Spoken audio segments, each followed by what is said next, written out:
Bonjour à tous. N'oubliez pas de vous abonner et d'activer la cloche pour ne rien manquer. C'est parti. Salut à tous, et bienvenue sur ma chaîne. Aujourd'hui, nous abordons un sujet brûlant, le départ confirmé de Neymar du PSG, et nous allons également explorer la position de Mbappé dans tout cela.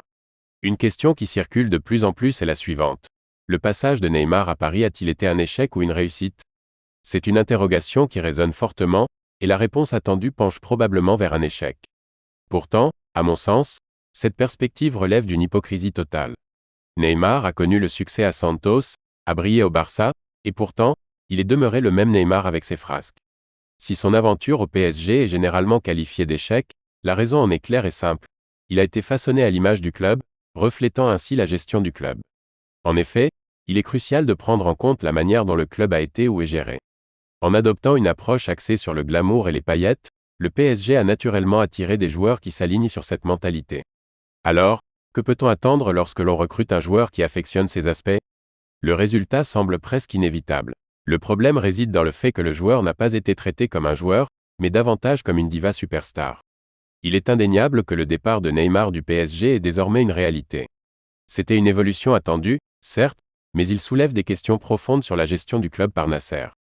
La rumeur selon laquelle Mbappé aurait joué un rôle dans ce départ pousse à se demander pourquoi un joueur devrait influencer de manière significative les choix de direction du club. Ce qui est encore plus intrigant, c'est la satisfaction affichée par certains supporters parisiens devant cette tournure des événements.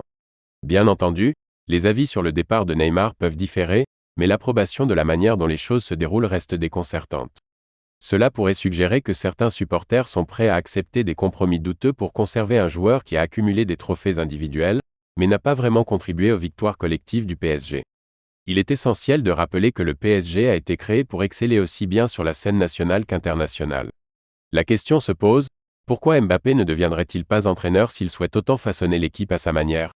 Les décisions de recrutement sont normalement prises en fonction des stratégies et des plans du coach, et pas uniquement en réponse aux souhaits d'un joueur spécifique.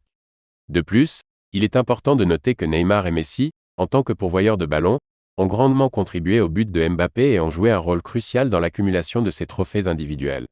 Sans leur influence, il est plausible que Mbappé aurait enregistré un nombre moins important de buts et de réussites personnelles.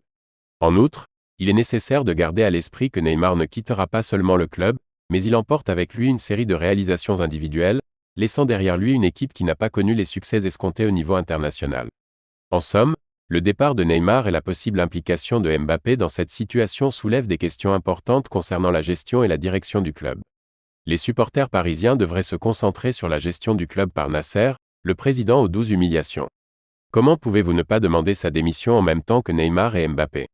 Au lieu d'accepter des compromis douteux qui pourraient nuire à la stabilité du club. Merci de nous rejoindre aujourd'hui pour cette discussion et cette analyse. N'oubliez pas de partager vos réflexions dans les commentaires ci-dessous.